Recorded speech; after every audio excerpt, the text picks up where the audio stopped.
Hey gaming fans, so it's been a little while since I've done a video, but these decks came out and I thought it would be fun to kind of give my thoughts on them. Now, these have been out for a little while now. It's not like these are, that new, but I'm more of a casual gamer myself. I like to build decks that are just fun. I used to build competitive decks a long time ago, but I kind of stick to now just more casual and GOAT format. But anyways, I thought it would be fun to look at these decks. Now, the deck lists have also been announced and everything, so pretty much most people know what's in these things. But I thought I'd give my point of view. Anyways, I think it's cool, though, if you put them together. Almost looks like Obelisk the Tormentor has a Cypher arm or something like that coming out of them. Maybe, they'll fuse together. So, yeah, I bought these. I haven't opened them yet. I saw the list on the back. And I have seen a video on these, just before they came out. So I'm not 100% surprised by this, but yeah. And I saw that this comes in there, and it's got both deck lists. So even if you pick up one, you got both lists and stuff. I mean, it's a typical thing. It comes with all that stuff about how to play the deck, and your tips and tricks and advertising for new stuff that's coming out in Yu-Gi-Oh. But anyways, let's put that away. My thing's a mess here. There's too many things on the go, so I've just been too busy to keep up with all this stuff, and I got messes everywhere. But anyways, let's look at the Obelisk deck first. I hate getting into these things. They're so tricky. You gotta find that one little spot that allows you to open them up. They're sealed in there. I can't even let go of that. Okay, so what do we got here? We got the Obelisk the Tormentor. I'm glad they went with the original artwork, and they didn't I think that's the original artwork from the show. I believe so. And they didn't create their own artwork for them, or some new artwork or updated artwork. I like these. I like the look of it. And it's a nice shiny card. But, it's Obelisk. 3 tributes. Get him on the board. He has 4,000 attack. I think he's probably the strongest of all 3, because he's always at 4K. And he's got some pretty crazy effects. He can blow up the board and stuff. Now, Soul Crossing, this one I've heard about, and seems like it's pretty pivotal to the deck. Unfortunately, they only give you 1. Now, the thing about these decks is that's interesting to me is that some of the cards they actually did give you triples of, and that's not always common in these structure decks. They usually just give you 1 or 2 of the card. It would have been great if they gave 3 of this, because I think if you were going to try and make this somewhat of a competitive build, you need this card, because it's basically soul exchange, for you could use all 3 of your opponent's monsters. It's quick play to bring out one of your god cards. I think you can only use it once per turn, and you're not allowed to special summon or something like that after you play it. But I mean, that's worth it. You're going to get your god card out. So if you're going to buy 3 of these decks, you'd get 3 of them. But I got 2 because of I think there's one in their Cypher deck too. And then we got the Fist of Fate, which I think is just a support card for Obelisk himself. This card's activation effect cannot be negated. I like that. I like how they're starting to come out with cards that can't be negated, because that seems to be the direction that a lot of Yu-Gi-Oh decks went into, was all negation. So really good to just get away from the worrying about your opponent just playing some negation card. And so essentially you play this when Obelisk is out. Then you could destroy all spells or traps, and I mean, it's okay. It's a nice card. Then we got the Divine Evolution. I'm not going to read every single card because, most people probably know these cards. You could look them up, but I'm not familiar with this one. This card's activation effect cannot be negated. Another card that can't be negated. Choose one monster you control whose original type is Divine Beast, or original name is Wicked Avatar, Wicked Dreadroot, or the Wicked Eraser, except a monster already affected by Divine Evolution, and it gains 1,000 attack and defense. Its effect activates, and it cannot be negated. Also, it gains the following effect. When this card declares an attack, you can make your opponent send 1 monster controlled to the graveyard. So that's pretty good. I mean, that's actually really good. And I like how it works with all the god cards. It's not just like Cypher specific or Obelisk specific, and it works with those wicked gods, so that's pretty cool. Now we got Level Resist Wall, trap card. I always like trap cards. I think trap cards are fun. I know a lot of people don't really play too many trap cards anymore. If a monster you control is destroyed by battle or opponent's card effect, target one of those monsters, special summon monsters from your deck in defense position so that so their combined levels are equal to the level of the monster but negate their effects. You can only activate it once per turn. So that's pretty interesting. Anything that can special summon from the deck is usually pretty good. Angel 01, I've heard a lot about this card. You can special summon this card from your hand by revealing one level 7 or higher monster from your hand. You can only special summon one Angel 01 once per turn, so it's an extra special summon to help you get your Obelisk or whatever out. While you control this special summon card, you contribute summon one level 7 or higher monster in attack position during your main phase, so it gives you an extra normal summon as well. So that's actually really good. I mean, this is what's going to help you get that stuff out. Get those level 3 guys out there pretty quick. Or 3 tribute summons, I should say, not level 3. Mare. Not familiar with this card myself. I guess this came out a little bit later than when I stopped really collecting heavily. Cannot be special summoned except by the effect of worm monster during your main phase. You could reduce this card's level by 1 if you do special summon one Mare token. So it's just basically another token generator. Again, just to get more cards or more monsters onto the field. Harpy's Feather Duster got its reprint. We all saw this coming once they made this card legal again. I always thought that if they ever made this card legal again, they would kind of errata it to say you can only activate it if you control a Harpy monster or something. But they never did that. It's just the same. It's destroy all spells and traps your opponent controls. I believe the current format, I haven't really read the ban list in a while, but I still believe Heavy Storm is banned, so I guess this is your Heavy Storm now. I play GOAT format, and Heavy Storm is still legal in there. But Feather Duster is not, I believe. I can't remember now. I'm trying to remember if it is legal. I don't think it is. Nimble Momonga, so you get the 3 of them. But this would be dumb if they only put 1 in the deck anyway, so they kind of had to. When this card is destroyed, you gain 1,000 life points, and you can special summon any number of Nimble Momongas from your deck in face-down defense. So, again, adding more monsters to the field to help you tribute summon. Bazoo's an odd choice. I don't know why they went there. I guess just to have a beater. Whatever. Cyber Dragon makes sense. You want a special summon. Hardened Arm Dragon. I've tried to build, decks using this guy, and it, it's interesting. You can special summon this card from your hand by sending a level 8 or higher monster from your hand to the graveyard. If you tribute summon this monster with this card of 7 or higher, that monster cannot be destroyed by card effects. So that's pretty handy. Kind of gives your monster a built-in protection. Super Nimble Mega Hamster. I've never had this card, so it's nice to get this in a structure deck. You can special summon one level 3 or lower beast monster from your deck in face-down defense position. I think this was like a super rare or something like that from one of the previous sets. Some more special summon. I like the way they really tried to figure out how to make the deck kind of work. You can play cards like this to special summon extra monsters to, build up your monster field so you can do the tribute summon.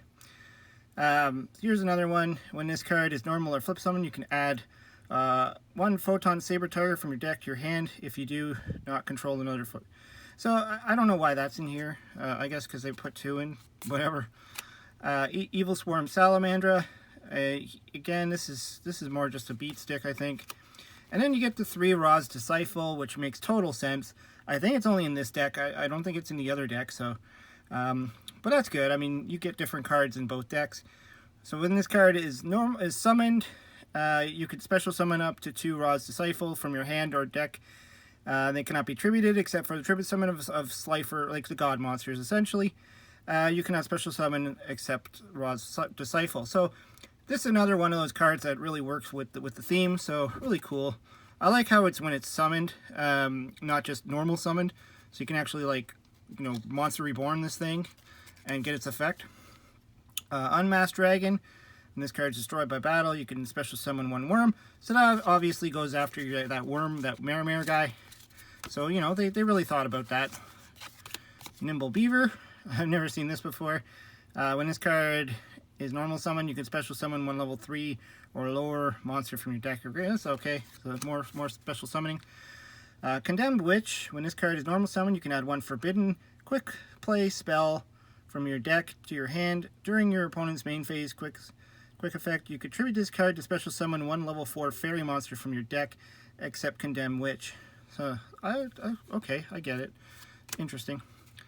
Then we got these gizmeks. A lot of text on there. I'm not going to bother reading that. Great Brain Control with its new text. That I have all the old Brain Controls. So it targets only a normal summoned monster now. But you can play this in GOAT format with the original text. Monster Reborn. What can you say about that? That's interesting. Different dimension capsule. I don't know why they put that in there instead of Gold Sarcophagus, but I guess if people aren't really playing a lot of back row destruction, it's not such a big deal. Pot of Avarice, you know, obviously you draw your cards and stuff. Double Summon, very important in this deck. Always nice to get extra copies of this card. I always seem to be looking for this card around in my collection. So you get the Forbiddens. So I guess that's that monster that searches out the forbidden cards. So you got the Chalice, the Lance, and the Dress. Pretty standard. Supply Squad, always good to draw some cards. Monarch Stormforth. Good card for tributing. Call the Haunted, standard. You know, summon from the graveyard. Cloning, it's okay. I guess it's just another monster on the field. And Drowning Mirror Force. This is cool. I don't have this card, so good to get this in a structure deck. If an opponent's monster declares a direct attack, shuffle all your opponent's attack position monsters into the deck. That's brutal. That's just worse than Mirror Force. Like, not worse in a bad way. I mean, worse than, you know, for your opponent. Let's rip into the Cypher deck quickly. I don't want to make this video way too long. But I haven't made a video. I haven't had the time really to make these types of videos, so you know, it's okay to just have a little bit of a longer video than normal. That's what I'm saying. Some of these things are hard to... Where's the... Just get in there. Get off. There we are. Now, Cypher. I think Cypher is like my favorite god card. I don't know why. I just like its combo abilities. You know, obviously Obelisk I think is more powerful, but I think Cypher is just a lot more fun. I love the cartoon episode with Cypher with what's his name, Strings, when he played it. Well, he was actually Merrick, who was controlling Strings, but I liked the little combo that he had together with Card of Safe Return and all that crap. But yeah, Cypher is just a lot of fun, and you know, he does have that board wipe too, you know, where he destroys monsters that get summoned. And you know, so this is my first Cypher. I have a bunch of Obelisks, I have a bunch of Raws, but I've never had a Cypher before, so it's cool to get one. Soul Crossing. This deck, I might actually get a second one of this deck. I don't know. I'm gonna actually try and make a Cypher deck one day. Soul Crossing, that's a card I was saying you need multiples of. Here's his card, Cypher's card. This card, activation effect cannot be negated if you control a monster whose original name is Cypher. Destroy as many face-up monsters your opponent controls as possible. If you've activated this during your main phase, you can apply the following effects. Draw cards equal to the number of monsters destroyed by this effect and send to your opponent's graveyard. And if you can only attack with one monster, you can only attack with one monster this turn. So it's really cool. It works into Cypher's effect.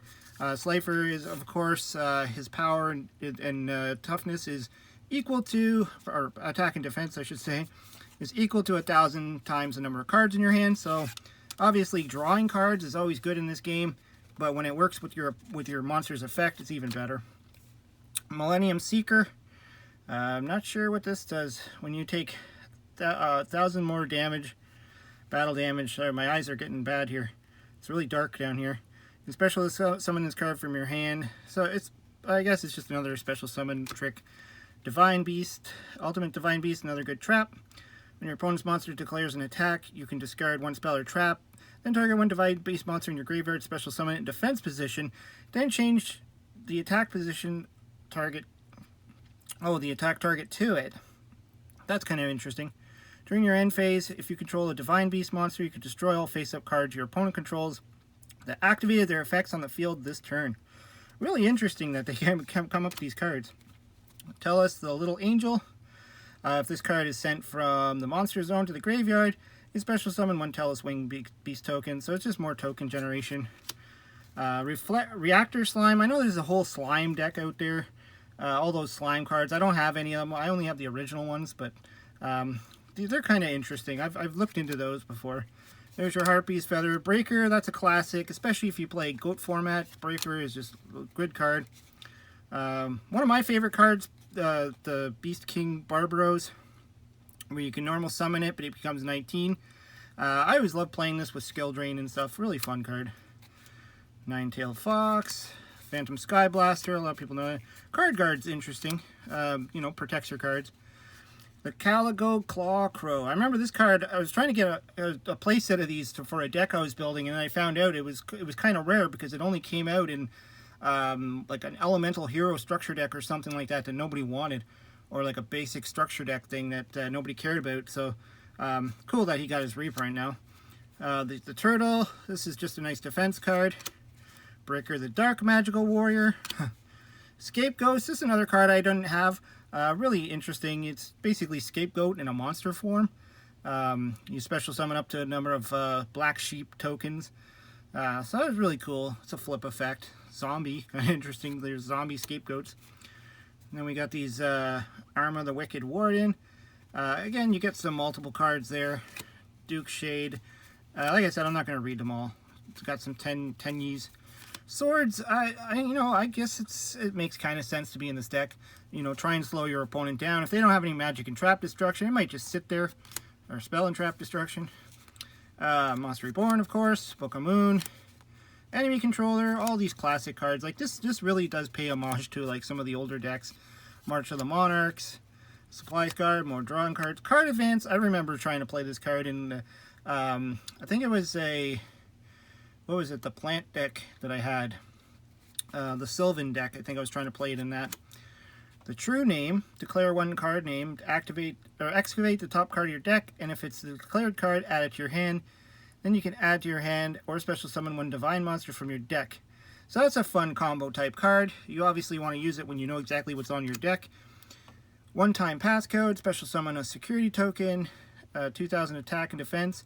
Only activate. So that's pretty cool. I like that. Then we got the Layer of Darkness, Draw of Fate. If your life points are lower than your opponent's and your opponent controls a monster with the highest attack on the field, even if it's tied, reveal 3 cards from different names from your deck, place them on top of your deck in random order, then draw 1 card. For the rest of this turn, after this card resolves, you cannot set spells, traps. Also, you can only activate this. So a lot of work there just to draw a card. But you're going to potentially get the card you want. Mirror Force, standard there. Reckless Greed. I think this is at 1, so that's why they only put 1 in here. I could be wrong. Metal Reflect Slime, nice defense. Golden Apples, never a card I really liked. I don't think I've ever tried to play this card in a deck. And Back to the Front is cool too. So you don't get a second Drowning Mirror Force. That's kind of sad. You know, so if you want to get the 3, you have to buy the 3 decks. Anyways, it'll be interesting to see when the next deck comes out. The Winged Dragon of Ra, what's going to be in there? Are they going to put the Spear Mode in there and all the other cards that go with the Ra deck? Are they going to put more Ra's Disciples in there? Be interesting to see what they do. Anyways, yeah, this was just my thoughts on these decks.